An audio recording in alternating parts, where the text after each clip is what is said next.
அல்லேலூயா அல்லேலூயா அல்லேலூயா அல்லேலூயா அல்லேலூயா அல்லேலூயா அல்லேலூயா. சங்கீத புஸ்தகத்திலே 34வது அதிகாரத்திலே 17வது வசனத்தை நாம் வாசிக்க கேட்போம். நீதிமான்கள் கூப்பிடும்போது கர்த்தர் கேட்டு அவர்களை அவர்களுடைய எல்லா உபத்திரவங்களுக்கும் நீங்களாக்கி விடுகிறார். ஆமென். நீதிமான்கள் கூப்பிடும் பொழுது கர்த்தர் கேட்டு அவர்களை அவர்களுடைய எல்லா உபத்திரவங்களுக்கும் நீங்களாக்கி விடுவிக்கிறார். அல்லேலூயா. நீதிமான்கள் கூப்பிடும் பொழுது அநேகர் என்ன நினைக்கிறாங்கன்னா, நீதிமான் கூப்பிட்டாதான் இதற்கு விடுதலையா, நான் நீதிமானா என்பதிலேயே ஒரு சந்தேகம் வந்துடுது நிறைய பேருக்கு. யார் இந்த நீதிமான்கள்? வேதம் அடையாளப்படுத்துகிறது புதிய ஏற்பாட்டில் ரோமர் 3:24 திருப்பிக் கொள்ளுவோம்.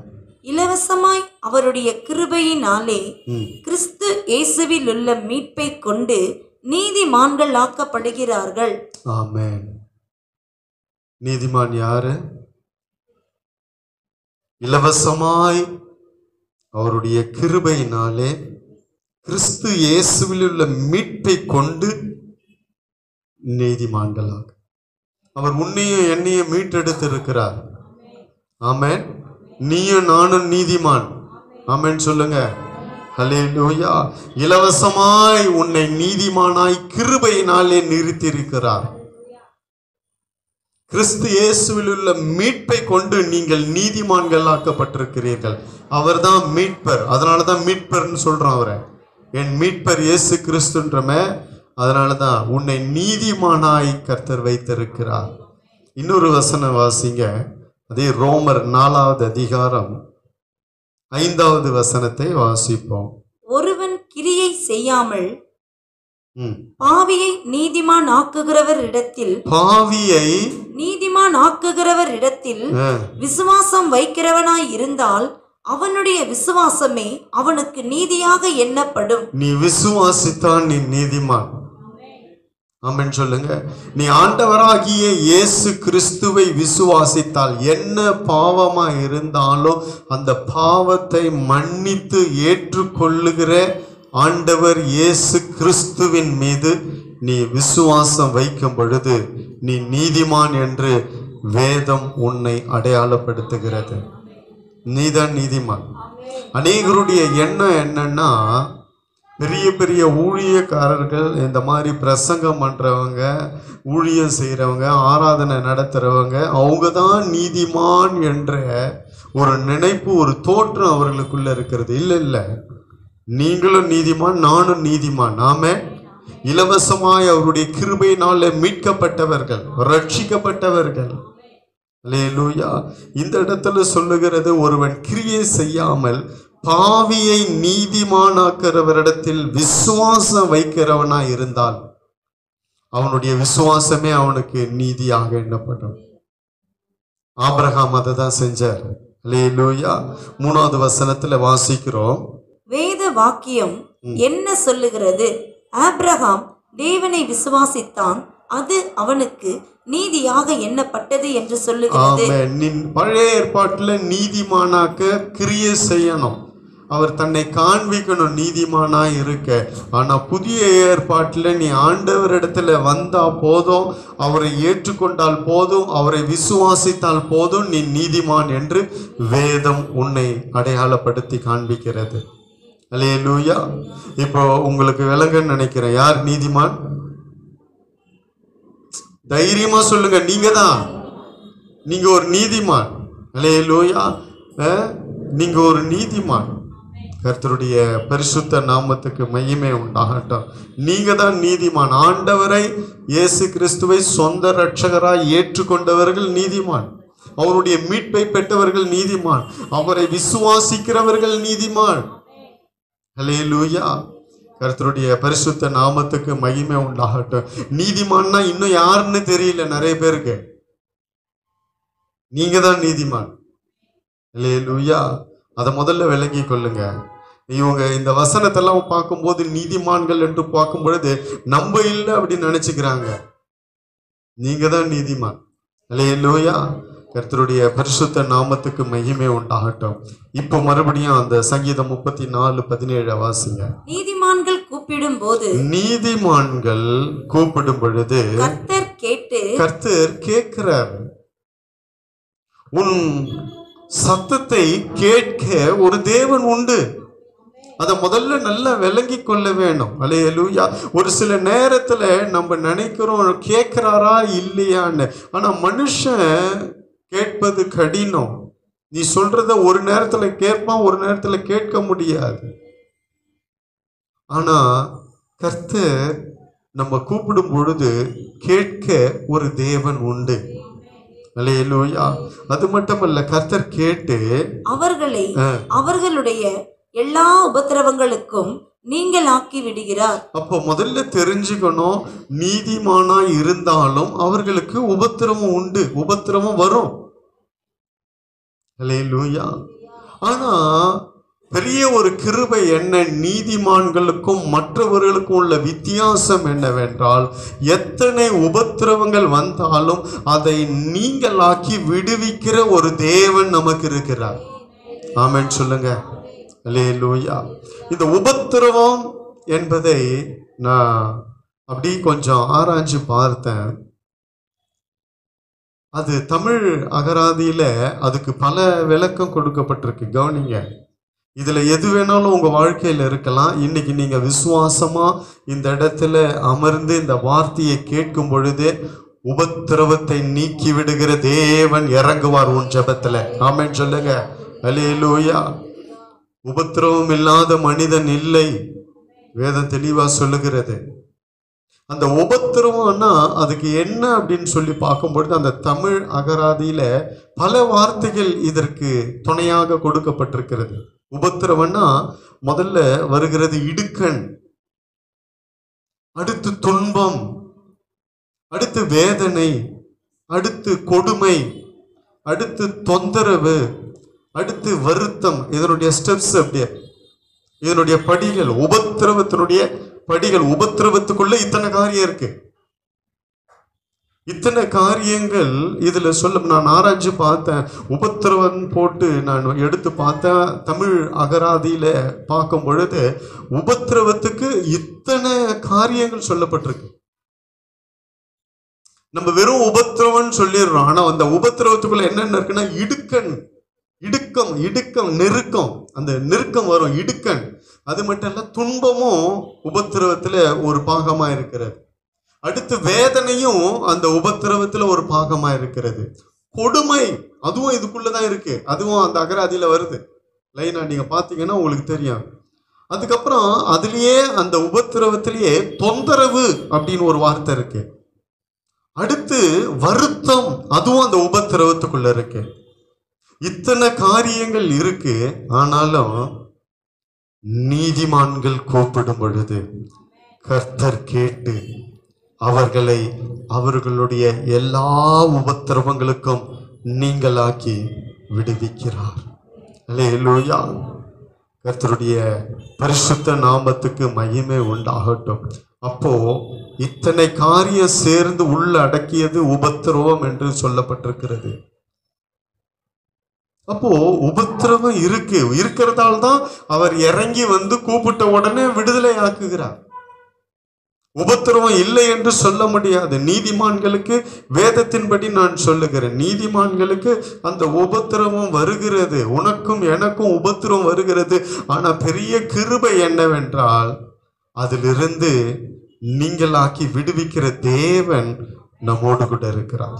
இதுதான் நம்மளுக்கும் மற்றவங்களுக்கும் உள்ள வித்தியாசம். ஹல்லேலூயா. கர்த்தருடைய பரிசுத்த நாமத்துக்கு மகிமை உண்டாகட்டும். அந்த வசனத்தை மறுபடியும் நாம் ஒரு விசை வாசிப்போம்.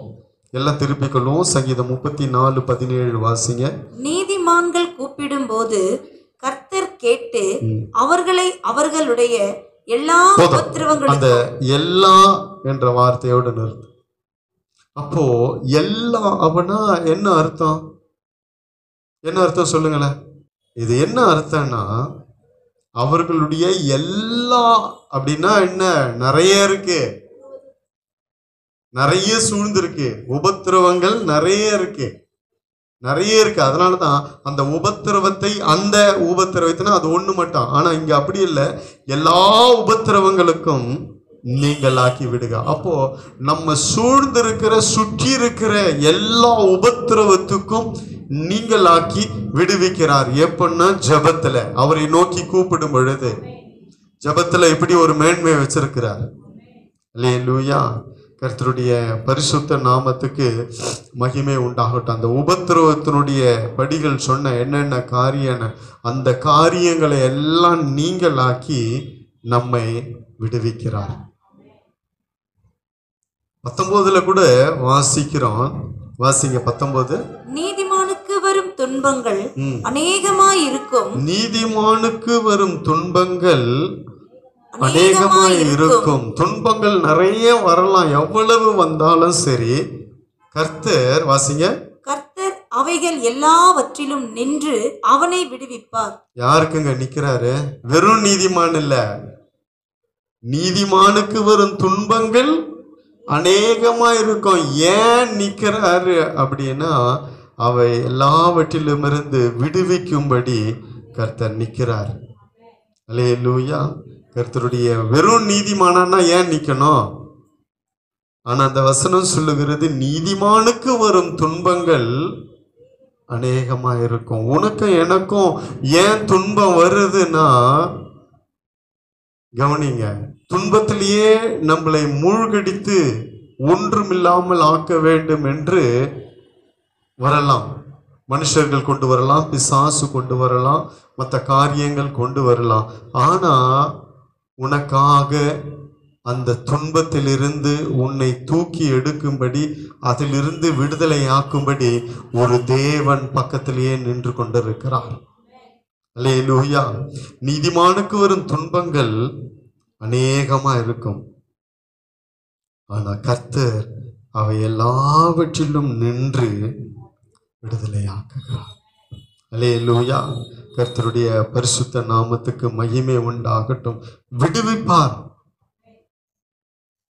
இதான் ஜபத்தினுடைய பெரிய ஒரு ஆசீர்வாதம் என்னவென்றால், அவரை நோக்கி கூப்பிடும் பொழுது உபத்திரவம் இருக்கிறது, உபத்திரவம் வரும்.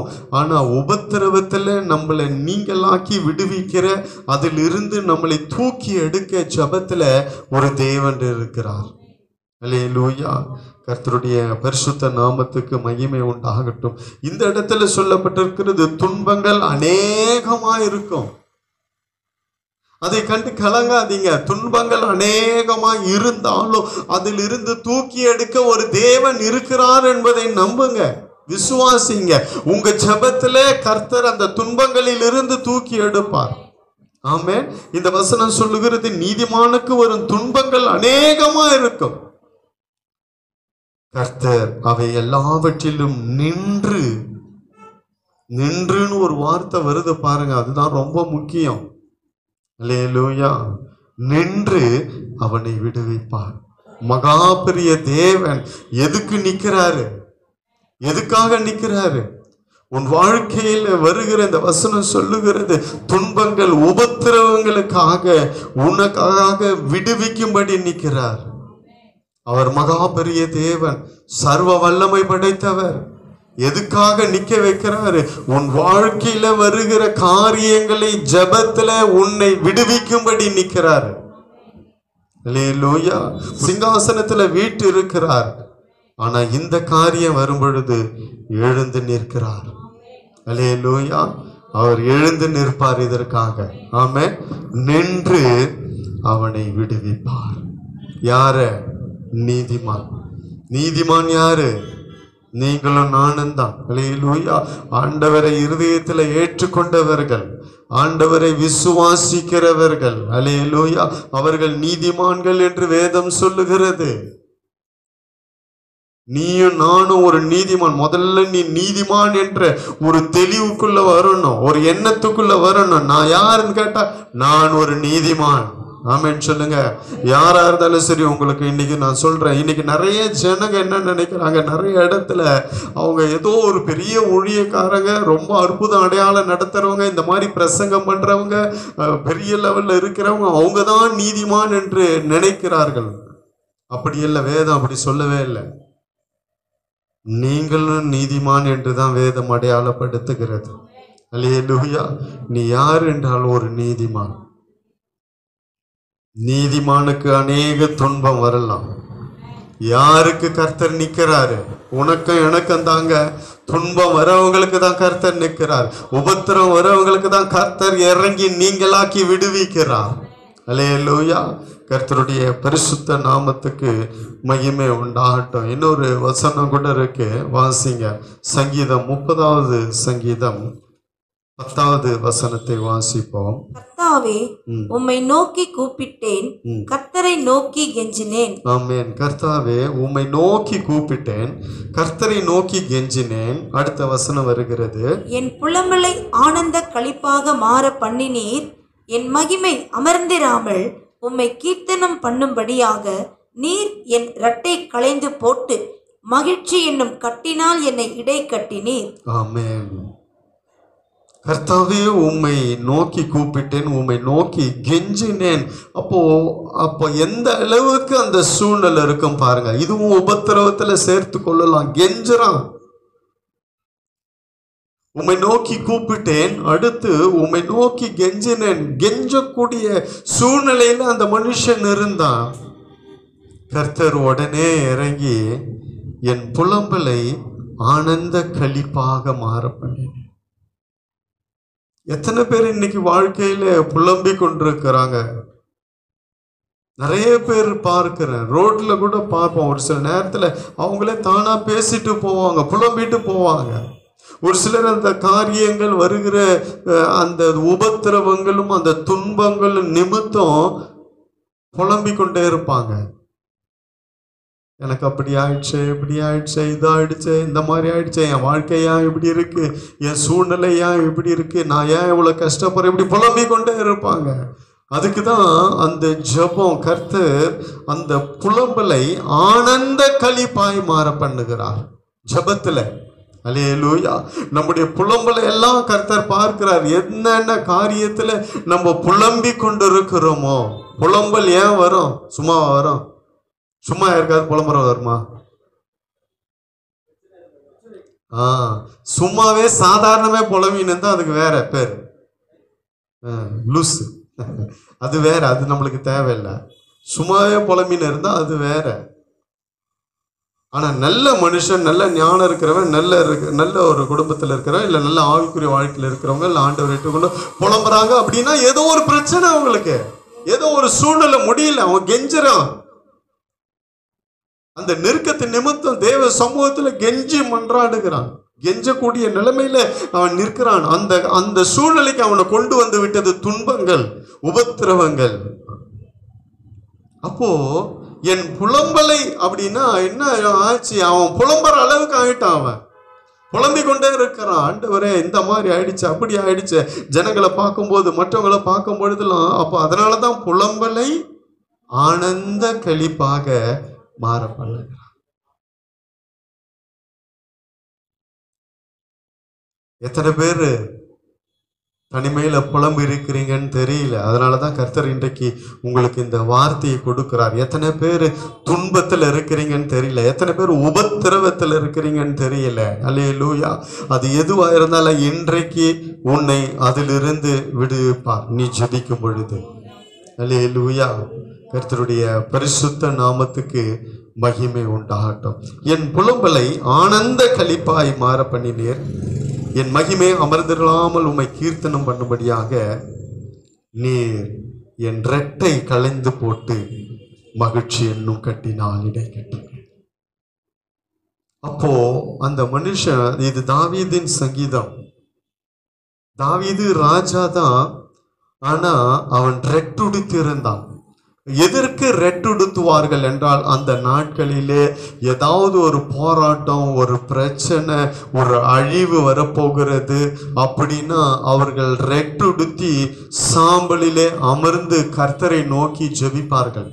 நீங்க பழைய ஏற்பாட்டை வாசிச்சா தெரியும்.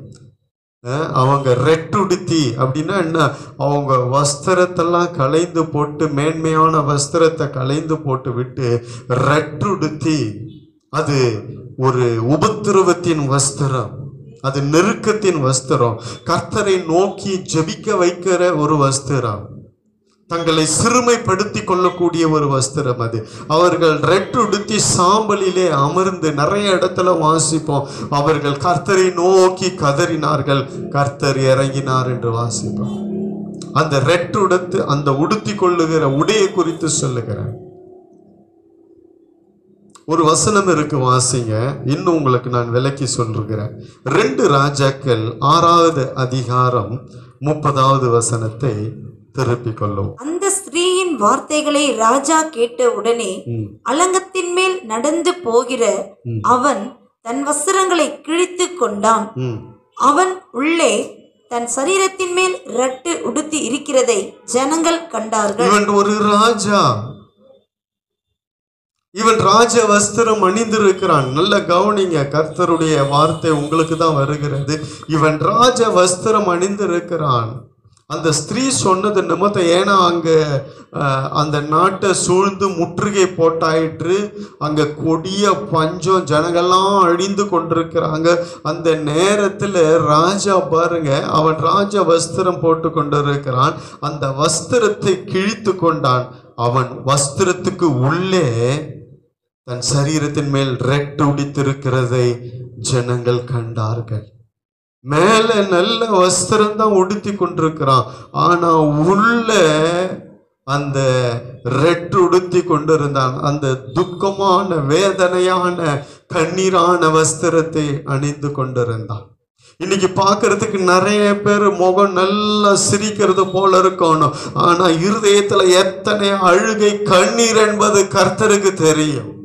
பார்க்கறதுக்கு நல்லா இருப்பாங்க, நல்லா ட்ரெஸ் போட்டு நீட்டா இருப்பாங்க, ஆனா உள்ளுக்குள்ள எவ்வளவு வேதனை இருக்கிறது என்பதை கர்த்தர் அறிவார். அதுக்கு தான் இந்த வசனத்தை உங்களுக்கு சொல்லுகிறேன். எனக்கு அந்த சூழ்நிலையை கர்த்தர் மாற்றுவார். அல்லேலூயா. கர்த்தருடைய பரிசுத்த நாமத்துக்கு மகிமை உண்டாகட்டும். ஆசாரியன் நல்ல நீட்டா, அவனுடைய வஸ்திரம் எப்படி இருக்கணும், கற்கள் பதிக்கப்பட்டு நல்ல அந்த இந்த இதுல செய்யப்பட்ட நல்ல மேன்மையான வஸ்திரம் உடுத்தி கொண்டு இருப்பான். பார்க்குறவங்களுக்கு அது விலையேற பெற்ற விலை உயர்ந்த வஸ்திரம் போல தெரியும் ஜனங்களுக்கு. ஆனா அந்த வஸ்திரத்துக்குள்ளே அவன் ரெட் உடுத்தி கொண்டுதான் அதன் மேல அந்த வஸ்திரத்தை போடுவான். அல்லேலூயா. கர்த்தருடைய பரிசுத்த நாமத்துக்கு மகிமை உண்டாகட்டும். நாங்க கூட இந்த மாதிரி வெள்ளையில வந்து நிக்கலாம், ஆனா எங்களுக்குள்ளேயும் எவ்வளவு வேதனை இருக்கிறது என்பதை கர்த்தர் அறிவார். அதே போல நீங்க கூட நல்ல நீட்டா இருக்கலாம், பார்க்கறதுக்கு சந்தோஷமா சிரிக்கிறது போல இருக்கும், நல்லா பேசுவாங்க, மற்றவங்க சொல்லுவாங்க அவங்களுக்கு என்னங்க கவலை, எவ்வளவு சந்தோஷமா இருக்கிறாங்க. ஆனா உள்ள போய் பார்த்தா தான் தெரியும் அவங்க கண்ணீர் வடிக்கிறது, அவங்களுக்குள்ள எத்தனை வேதனை இருக்கிறது, அந்த இருதயத்துல எவ்வளவு கண்ணீர் வந்து கொண்டிருக்கிறது என்பது கர்த்தருக்கு தெரியும். அந்த ராஜ வஸ்திரம் போட்டிருந்தான், அதை கிழிக்கும் பொழுது, அதை எடுத்து போடும் பொழுது உள்ள பார்த்தா இந்த வஸ்திரம் இருந்தது. அல்லேலூயா. ரெட்டெடுத்தி கொண்டு இருந்தான். இன்னைக்கு நல்ல நீட்டா ட்ரெஸ் பண்ணி நல்லா சந்தோஷமா வந்து நிற்கலாம், ஆனா உனக்கு உள்ள இருக்கிற அந்த வேதனையை கர்த்தர் நீக்குவார். அதுதான் இந்த இடத்துல சொல்லப்பட்டது. என் ரெட்டை ராஜா, இவன் ஒரு ராஜா, ராஜ வஸ்திரம் அணிந்திருந்தவன், ஆனா உள்ள ரெட்டுடுத்தி கொண்டிருக்கிறான். இவன் புலம்பிக் கொண்டிருந்த ஒரு மனுஷன். அதனாலதான் சொல்றாங்க, என் புலம்பலை ஆனந்த களிப்பாக மாற பண்ணினீர். அல்லேலூயா. கர்த்தருடைய பரிசுத்த நாமத்துக்கு மகிமை உண்டாகட்டும். கர்த்தர் அதை தான் பார்க்கிறார். அல்லேலூயா. மனுஷன் முகத்தை பார்ப்பான், கர்த்தரோ இருதயத்தை பார்க்கிறார். அல்லேலூயா. பார்க்கறதுக்கு நல்லா சிரிக்கிறது போல இருக்கும், சந்தோஷமா இருக்கிறது போல இருக்கும். ஆனா அவங்க உள்ள போய் பார்த்தீங்கன்னா இருதயத்துல அத்தனை கண்ணீர், அவ்வளவு வேதனை. அது யாருக்கும் தெரியாது. அதை கர்த்தர் பார்த்து கொண்டிருக்கிறார். அல்லேலூயா, அல்லேலூயா. அதை தான் கர்த்தர் நீக்குவார். ஆமென் சொல்லுங்க. அல்லேலூயா. உன் ஜெபத்துல இது நடக்கும். ஆமென் சொல்லுங்க. உன் ரட்டை களைந்து போட்டு மகிழ்ச்சி என்னும் கட்டினால் கர்த்தர் இடை கட்டுவார். ஆமென் சொல்லுங்க. அல்லேலூயா. உன் பலம்பலை ஆனந்த களிப்பாய் கர்த்தர் மாற்றுவார். இதுதான் ஜெபம் செய்யறது. அல்லேலூயா. நீ ஜெபிக்கும் பொழுது கர்த்தர் இறங்கி உன் உபத்திரவங்களுக்கு உன்னை நீங்களாக்கி மீட்டெடுக்கிறார். அல்லேலூயா. உனக்கு வரும் துன்பங்கள் அநேகமா இருக்கட்டும். ஆண்டவரே, அவன் நல்லா இருக்கிறானே, நேத்து வந்தவன் இன்னைக்கு இப்படி வசதியா இருக்கிறானே, அப்படி இருக்கிறானே, இப்படி இருக்கிறானே, எனக்கு மட்டும் ஏன் இவ்வளவு துன்பம் என்று நீ நினைக்காத. அவர்களோடு கர்த்தர் இல்லை, உன்னோடு கர்த்தர் இருக்கிறார். ஆமென் சொல்லுங்க. அல்லேலூயா. உன்னோடு கர்த்தர் இருக்கிறாருங்க. உன்னோடு கர்த்தர் இருக்கிறார். எத்தனை துன்பங்கள் வந்தாலும் அதிலிருந்து உன்னை தூக்கி எடுக்க ஒரு தேவன் இருக்கிறார். நீ ஜெபிக்கும் பொழுதெல்லாம் கர்த்தர் நிற்பார், இறங்குவார், கிரியை செய்வார். அல்லேலூயா. கர்த்தருடைய பரிசுத்த நாமத்துக்கு மகிமை உண்டாகட்டும். இன்னும் ஒரு அருமையான ஒரு வசனம். இது நான் நிறைய இந்த வார்த்தையை வைத்து பிரசங்கம் பண்ணியிருக்கிறேன். இது எனக்கு ரொம்ப ஒரு நெருக்கமான வசனம், எனக்கு பிடிச்ச வசனம். கவனிங்க இந்த வசனத்தை. சங்கீதம் 22வது அதிகாரத்தை திருப்பி கொள்ளுவோம். எல்லோரும் என்னோட திருப்பி கொள்ளுங்க. கர்த்தர் பாருங்க என்ன மாதிரி பேசியிருக்கிறார் இந்த வசனத்துல. 22வது அதிகாரம் 24வது வசனம். எல்லாரும் திருப்பி கொள்ளுங்க. உபத்திரவப்பட்டவனுடைய உபத்திரவத்தை அவர் அற்பமாய் எண்ணாமலும் அருவருக்காமலும் தம்முடைய முகத்தை அவனுக்கு மறைக்காமலும் இருந்து தம்மை நோக்கி அவன் கூப்பிடுகையில் அவனை கேட்டருளினார். உபத்திரவப்பட்டவனுடைய உபத்திரவத்தை அவர் அற்பமாய் எண்ண மாட்டார். ஒரு நாளும் அதை அற்பமாய் எண்ணல. அல்லேலூயா. மனுஷன் அற்பமாய் எண்ணுவான். மனுஷன் அந்த உபத்திரவம் வரும் பொழுது இவர் என்ன பண்ணாரோ அதனாலதான் இந்த உபத்திரவம், இவன் பண்ணதுக்கு அதான் உபத்திரவம் எண்ணுவான். இவன் ஒரு நேரத்துல எப்படி பண்ணான் அதனாலதான் இன்னைக்கு இந்த உபத்திரவம் வாழ்க்கையில வந்ததுன்னு மனுஷன் அப்படி எடுத்து சொல்லுவான். ஆனா கர்த்தர் எப்படி இருந்தாலும் சரிங்க, நீ தவறே பண்ணியிருந்து உபத்திரம் வந்தாலும் சரி, அதை அற்பமாய் எண்ணாத தேவன். அல்லேலூயா. அவர் உபத்திரவப்பட்டவனுடைய உபத்திரவத்தை அற்பமாய் எண்ணாமல், மனுஷன் அற்பமாய் எண்ணுவான். அவன் கடந்து வருகிற உபத்திரவத்தை பார்த்து அற்பமாய் பேசுவான். அல்லேலூயா. அந்த உபத்திரவத்துல நடக்கும் பொழுது மனுஷன் ஏளனம் பண்ணுவான், கிண்டல் பண்ணுவான், கேலி பண்ணுவான், தவறாய் பேசுவான். இவ்வளவும் இருக்கு. ஆனா கர்த்தர் உபத்திரவப்பட்டவனுடைய உபத்திரவத்தை அவர் ஒரு நாளும் அற்பமா எண்ணுதில்லை. அற்பமா எண்ணலன்னா என்ன அர்த்தம்? அதுக்கு அவர் அதை பார்த்து கொண்டிருக்கிறார், அதை விலையேற பெற்றதாய் பார்க்கிறார். அல்லேலூயா. நீ கடந்து வந்த பாதையை குறித்து கர்த்தர் பார்த்து கொண்டிருக்கிறார். உன் உபத்திரவத்துல கர்த்தர் அதை அற்பமாய் எண்ணாமல் இருக்கிறார்னா என்ன? நீ கடந்து வருகிற ஒவ்வொரு உபத்திரவ பாதையும் மேன்மை கொண்டு வரும்படி கர்த்தர் செய்வார். அல்லேலூயா. உபத்திரவப்பட்டவனுடைய உபத்திரவத்தை அவர் அற்பமாய் எண்ணாமலும் அருவருக்காமலும். அதை முதல்ல அற்பமா எண்ணல. நீ கடந்து வருகிற உபத்திரவத்தை பார்த்து மனுஷன் அற்பமா எண்ணுவாங்க, ஏளனம் பண்ணுவான். ஆனா ஒரு நாளும் உன் உபத்திரவத்தை அற்பமாய் எண்ணாத ஒரு தேவன் இருக்கிறார். அல்லேலூயா. நீ வாழ்ந்திருந்தா 10 பேர் இருப்பாங்க, வசதி இருந்தா 10 பேர் உன் கூட வருவான். ஆனா நீ ஒன்றும் இல்லாத போது, நீ உபத்திரவப்படும் பொழுதுதான் தெரியும் யார் உன்னோடு கூட இருக்கிறார் என்றது. அல்லேலூயா. கர்த்தருடைய பரிசுத்த நாமத்துக்கு மகிமை உண்டாகட்டும். ஒரு நேரத்துல நான் வாலிப வயதுல என்னோடு கூட அத்தனை பேர் இருந்தாங்க. என் கூட எப்பவுமே நிறைய பேர் இருப்பாங்க. எங்கே போனாலும் நான் நிறைய பேரோடு போவேன். ஆனால் ஒரு சூழ்நிலை வந்தது, அத்தனை பேர் என் கூட சாப்பிட்டவன், என்னோட இருந்தவன் ஒருத்தன் கூட இல்லை. ஒரு சூழ்நிலை வந்து நான் தனியாக நின்றேன். அன்னைக்கு யாருமே இல்லை. அன்னைக்கு மாத்திரம் கர்த்தர் என்னோட மாத்திரம் இல்லைன்னா இன்னைக்கு நானும் இல்லை, இந்த ஊழியமும் இல்லை. அல்லேலூயா. யாரும் இருக்க முடியாதுங்க இந்த பாதையில, கர்த்தர் இருப்பார். அல்லேலூயா. எரிகிற அக்கினி சூளைக்கு யாருங்க வர முடியும்? யார் வர முடியும்? கொண்டு போய் தூக்கின்னு போய் போடுறாங்க. பெத்தவங்க வர முடியுமா? கூட பிறந்தவங்க வர முடியுமா? மற்றவங்க வர முடியுமா? அந்த அக்கினி சூளைக்குள்ள யார் வர முடியும்? அந்த உபத்திரவ குகைக்குள்ள, அந்த பயங்கரமான நெருப்புக்குள்ள, வேதனை பகுதியில யார் உன்னோடு கூட நிற்க முடியும்? யாரும் வர முடியாது. ஆனா கர்த்தர் நிற்பார். அந்த அக்கினி சூளையில கர்த்தர் நின்றார். அல்லேலூயா. அந்த 3 பேரோடு 4வது நபராய் கர்த்தர் உலாவி கொண்டிருந்தார். அந்த அக்கினி சூளைக்குள்ள யார் வர முடியும்? யாரும் வர முடியாது. கூட பிறந்ததோ, மனைவியோ, கணவனோ, பிள்ளைகளோ யாருமே வர முடியாது. அந்த பாதையில கர்த்தர் ஒருவர் மாத்திரம்தான் வர முடியும். அல்லேலூயா. நீ உங்க பெத்த தாய் கூட வர முடியாதுங்க. கூட பிறந்தவங்க, மனைவி ஆகட்டும், கணவன் ஆகட்டும், பிள்ளைகள் ஆகட்டும், அந்த ஒரு பாதையில யாரும் கூட நிக்க முடியாது. அல்லேலூயா. ஆதரவு எது வேணாலும் பேசலாங்க, ஆனா கூட வர முடியாது. அந்த பாதையில கர்த்தர் வருவார், அதுல கர்த்தர் நிற்பார். அல்லேலூயா. அதனாலதான் உபத்திரவப்படுறத மாத்திரம் அவர் அற்பமா எண்ண மாட்டார். ஏன்னா அவர் உபத்திரவப்பட்டு இருக்கிறார். ஆமென் சொல்லுங்க. கல்வாரி சிலுவையில அவர் உபத்திரவப்பட்டார் உனக்காக, எனக்காக. அந்த பாதையில கடக்கும் பொழுதெல்லாம் நாம் நினைவு கூறப்படுகிறோம். நான் கடந்து வந்த பாதையில என் பிள்ளை வருதா, உடனே கர்த்தர் இறங்குவார். அல்லேலூயா. அல்லேலூயா. அதான் உபத்திரவப்பட்டவனுடைய உபத்திரவத்தை அவர் அற்பமாய் எண்ணாமலும் அருவருக்காமலும், அதை அருவருக்க மாட்டார்.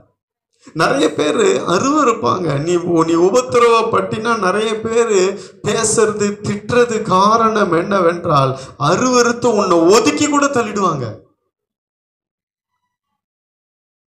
அல்லேலூயா. ஒருத்தருக்கு அப்படிதான் ஒரு வயசான அம்மாவுக்கு ஒரு பெரிய உபத்திரவம். என்னன்னா அவங்க சரீரத்துல ஒரு பயங்கரமான வியாதி. அவங்க குடும்பம்லாம் ஒதுக்கி தனியா ஒரு ரூம்ல வச்சுட்டாங்க. நான் சொல்றது பல வருஷத்துக்கு முன்பாக நான் அங்க இருந்த பொழுது நடந்த. அப்போ ஜெபத்துக்காக கூப்பிட்டாங்க. நான் உள்ள போறேன். உள்ள போனா எங்கம்மா இருக்கிறாரு அப்படின்னா அவன் புள்ள சொல்லுது. அந்த அம்மா வயசானவங்க அந்த ரூம்ல இருக்கிறாங்க பாருன்னு கையை காமிச்சிட்டு போயிட்டாங்க. நான் அப்படின்னு நடந்து போறேன், அந்த ரூம் கிட்ட போறேன், போகவே முடியல, பயங்கர ஸ்மெல்லு. அப்புறம் நான் திறந்து இந்த மாதிரி வந்திருக்கிறேம்மா, இன்னொன்று வாங்க ஆனாங்க.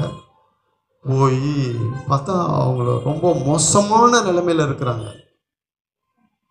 சீழ் ஒரு பக்கம் கொட்டுது, பயங்கர ஸ்மெல்லு. எல்லாம் ஒதுக்கிட்டாங்க, அருவறுத்துட்டாங்க. அதான் நான் அருவருக்காமலும்ன்றதுக்கு வார்த்தை சொல்றேன். நான் போய் பார்த்து அவங்களுக்கு ஜெபம் பண்ணிட்டு எண்ணெயை கொடுத்து பூசுங்க, கர்த்தர் சுகத்தை கொடுப்பார்னு சொல்லிட்டு வந்து. ஆண்டவர் கூட பாருங்க, குஷ்டரோகம் அப்படியே ரத்தம் வரியுது, குஷ்டரோகி அப்படியே கர்த்தர் தொட்டு சுகப்படுத்துகிறார், அணைத்து கொள்ளுகிறார். அவர் அருவருக்க மாட்டார். எப்பேற்பட்ட வியாதி வந்தாலும் சரி, எப்பேற்பட்ட துன்பத்தின் பாதையில போனாலும் சரி, மனுஷங்க எல்லாம் அருவருத்து ஒதுக்கி தள்ளிடுவாங்க. ஆனா ஒதுக்காத தேவன், அருவருக்காத தேவன் ஒருவர் இருக்கிறார். அல்லேலூயா. கர்த்தருடைய நீ துன்பத்தின் பாதையில போகும் பொழுது, அந்த உபத்திரவ பாதையில போகும் பொழுது உன்னை அருவருக்க மாட்டார். மனுஷங்க அருவருத்து ஒதுக்கி தள்ளிடுவாங்க. அது கூட பிறந்தவங்களா இருந்தா கூட சரி, தள்ளிடுவாங்க. ஆனா தள்ளாத தேவன் ஒருவர் இருக்கிறார். நீ கடந்து வருகிற அந்த உபத்திரவத்தை குறித்து கலங்காதீங்க. அதுக்குதான் இன்னைக்கு வார்த்தை. அல்லேலூயா. பார்க்கறதுக்கு நீங்க சந்தோஷமா இருக்கிறது போல மற்றவங்களுக்கு தெரியலாம். ஒருவேளை பணம் கூட நீங்க செலவு பண்ணலாம், ஆனா உள்ள கடை எவ்வளவு இருக்குன்றது மற்றவங்களுக்கு தெரியாது.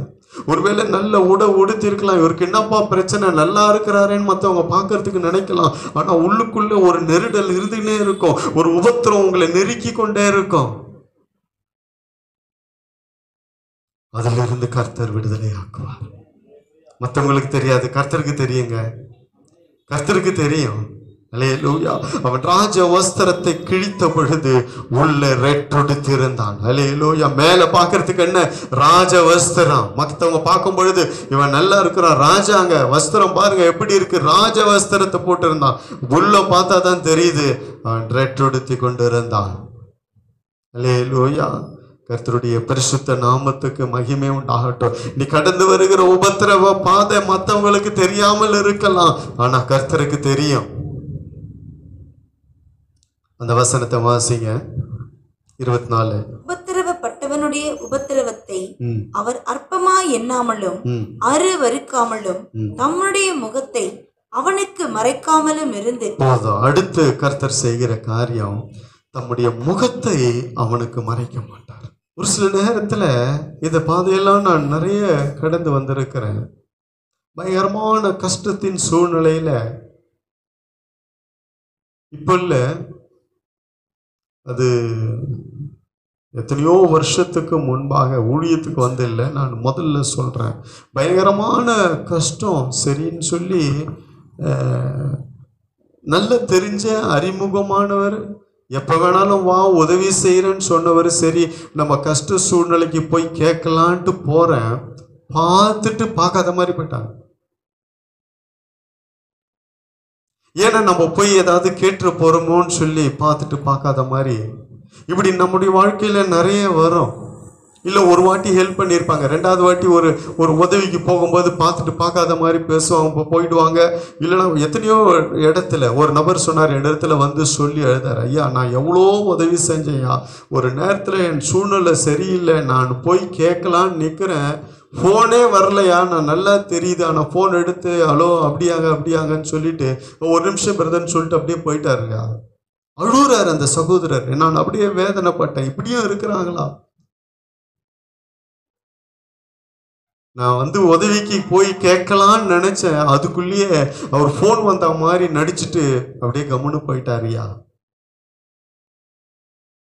முகத்தை மறைக்காத தேவன் நம்முடைய தேவன். ஆமென் சொல்லுங்க. அல்லேலூயா.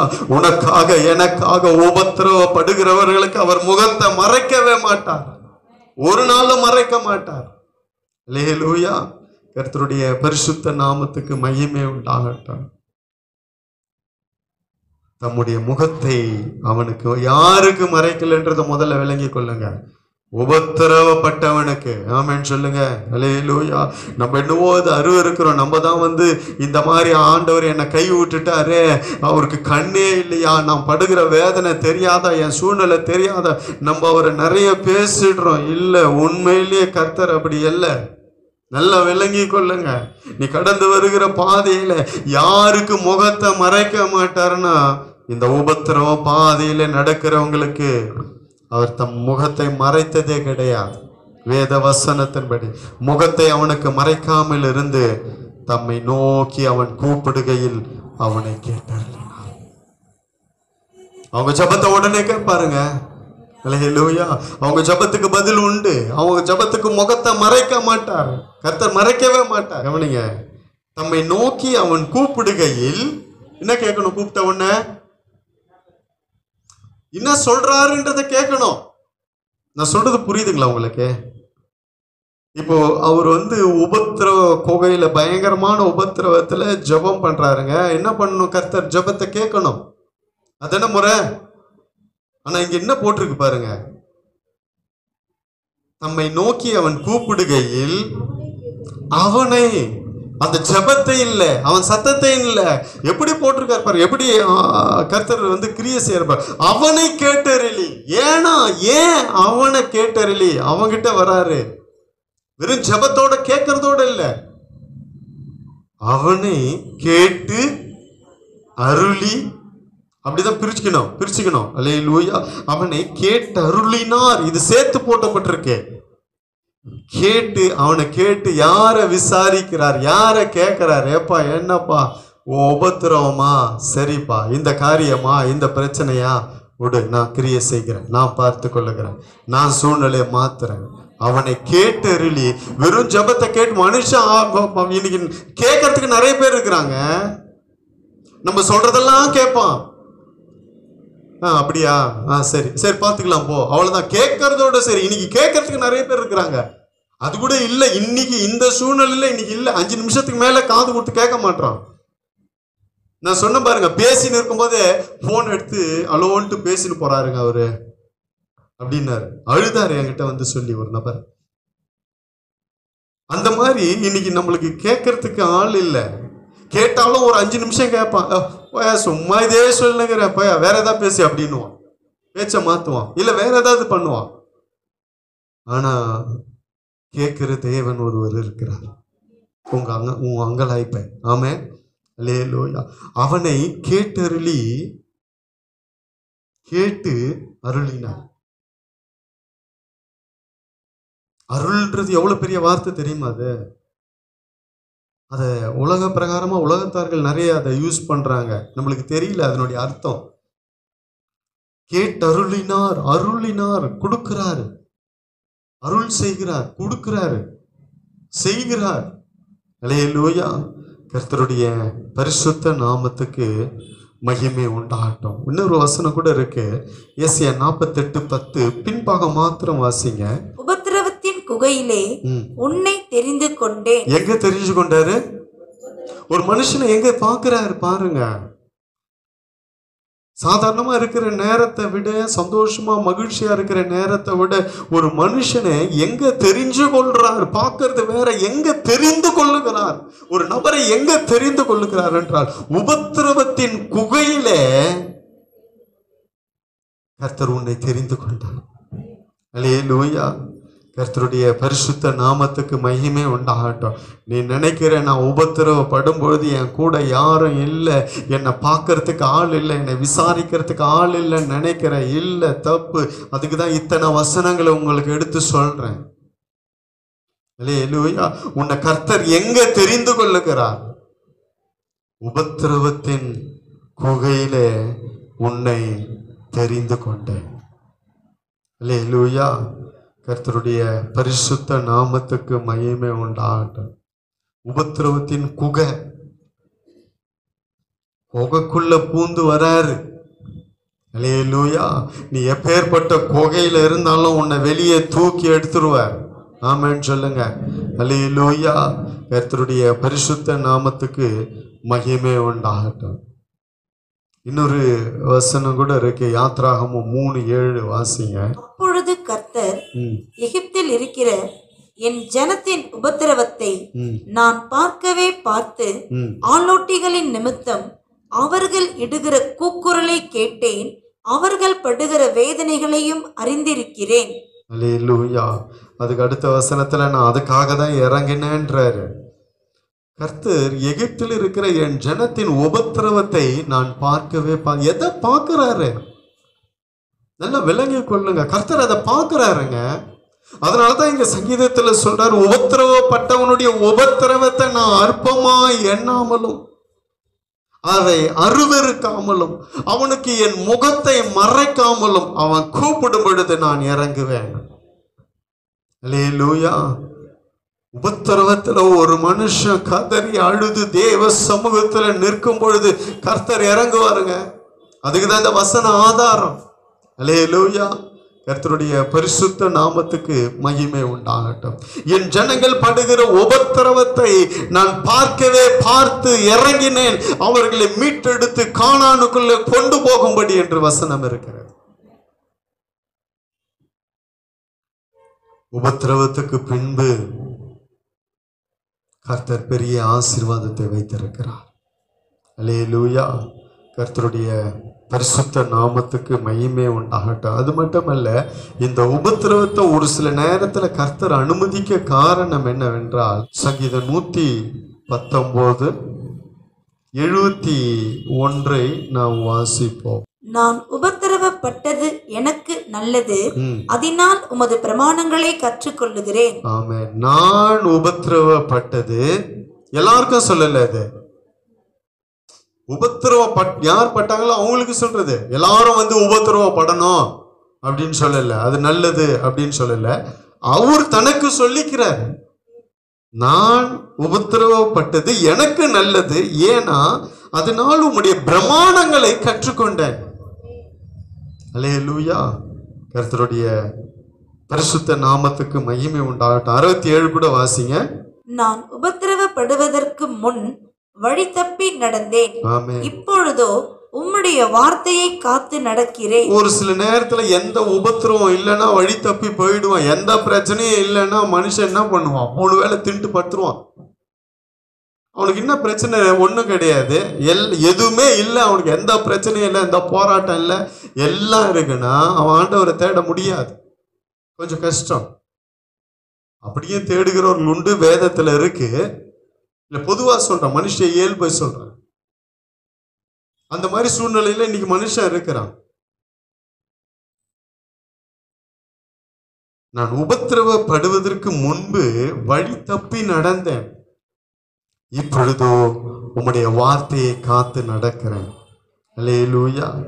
கர்த்தருடைய பரிசுத்த நாமத்துக்கு. ஒரு பிரச்சனை போராட்டம் வரும்பொழுதுதான் ஆண்டவர் யாருன்னு தெரியும், அவருடைய மகிமை என்ன தெரியும், அவருடைய வார்த்தை என்ன தெரியும், எவ்வளவு ஜெபத்துக்கு வல்லமை இருக்கிறதுன்னு தெரியும். அது வரைக்கும் தெரியவே தெரியாது. ஒரு போராட்டம் பிரச்சனை வரும்பொழுதுதான் நீ ஜெபிக்கும் பொழுது கர்த்தர் இறங்கி கிரியை செய்வதை பார்க்க முடியும். அல்லேலூயா. கர்த்தருடைய பரிசுத்த நாமத்துக்கு மகிமை உண்டாகட்டும். கடைசியா ஒரே ஒரு வசனத்தை வாசித்து நாம் ஜெபிப்போம். உங்களுக்கு பெரிய ஆசீர்வாதமான வார்த்தை, ஆண்டவர் இயேசு கிறிஸ்துவே சொன்ன வார்த்தை.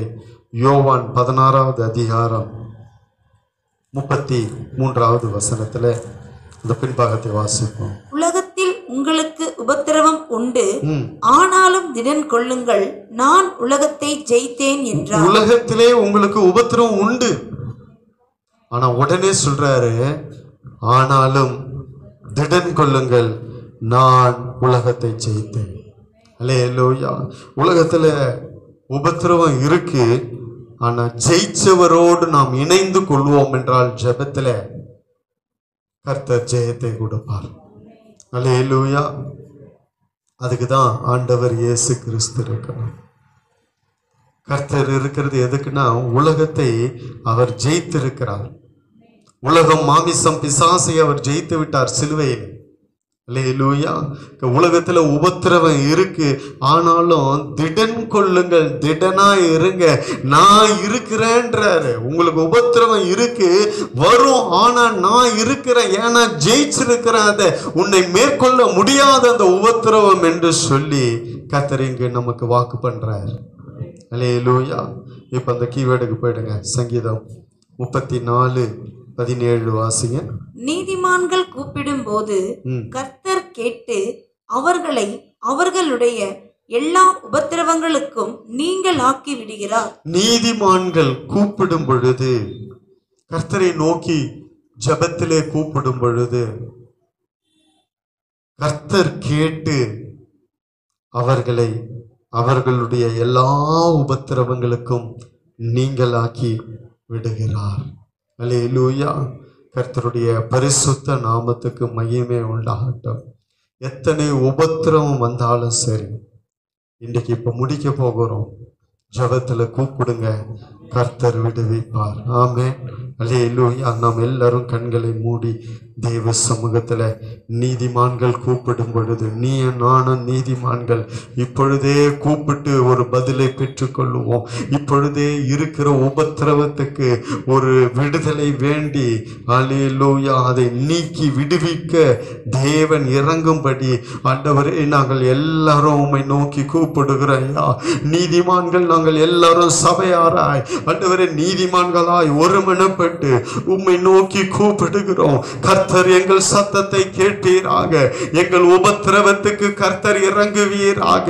ஆண்டவரே எங்கள் வாழ்க்கையில வந்திருக்கிற எல்லா உபத்திரவங்களையும் நீங்களாக்கி நீர் விடுவிக்கும்படி நாங்கள் எல்லாரும் ஒருமனப்பட்டு இயேசுவே உம்மை நோக்கி கூப்பிடுகிறோம். ஆண்டவரே, ஓ நீதிமான்கள் கூப்பிடும் பொழுது, நீதிமான்கள் ஜெபிக்கும் பொழுது, ஓ கர்த்தர் கேட்டு அவர்களை அவர்களுடைய எல்லா உபத்திரவங்களுக்கும் நீங்க நீங்களாக்கி விடுகிறார் என்ற வசனத்தை வைத்து இப்பொழுதே நாங்கள் கூப்பிடுகிறோம். ஆண்டவரே, எங்க வாழ்க்கையில் இருக்கிற உபத்திரவத்தை கர்த்தர் கண்ணோக்கி பார்த்து, அன்றைக்கு எகிப்தில் உம்முடைய ஜனங்கள் படுகிற உபத்திரவத்தை கண்டு இறங்கின தேவன், ஆண்டவரே இன்றைக்கு எங்களுக்காக இறங்குவீராக.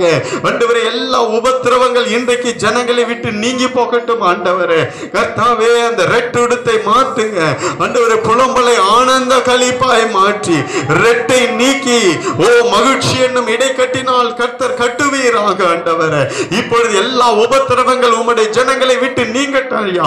உம்முடைய ஜனங்கள் ஜெபித்து ஆண்டவரே எல்லா உபத்திரவங்கள் நீங்களாகும்படி இன்றைக்கு உம்முடைய ஜனங்களுக்கு கிருபை பாராட்டும். உம்மை நோக்கி யாரெல்லாம் கூப்பிடுகிறார்களோ, உம்மை நோக்கி யாரெல்லாம் பார்த்து ஜெபிக்கிறார்களோ, ஆண்டவரே அந்த உபத்திரவத்தில் இருக்கிற ஆண்டவரே ஒவ்வொருவரையும் நீங்க அருவருக்கல. ஆண்டவரே, வேத வசனம் சொல்லுகிறது, உபத்திரவப்பட்டவனுடைய உபத்திரவத்தை நான் அற்பமாய் எண்ணாமலும் அதை அருவருக்காமலும் அவனுக்கு என்னுடைய முகத்தை மறைக்காமலும் இருந்து அவன் கூப்பிடும் பொழுது நான் கேட்பேன் என்று சொன்னீரே. ஆண்டவரே, உபத்திரவப்பட்டவனுடைய உபத்திரவத்தை நீர் ஒரு நாளும் அற்பமாய் எண்ணினது கிடையாது.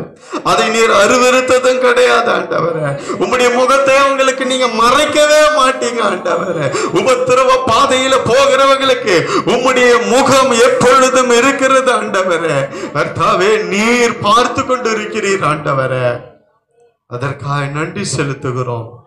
இன்றையிலிருந்து உம்முடைய ஜனங்களுக்கு ஆண்டவரே அவங்க வாழ்க்கையில் இருக்கிற எல்லா உபத்திரவங்கள் நீங்கி நீர் விடுவிப்பீராக, விடுதலையாக்குவீராக.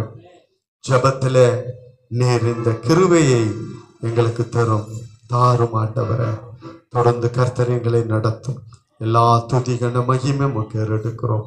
இயேசுவின் மூலம் பிதாவே, ஆமென்.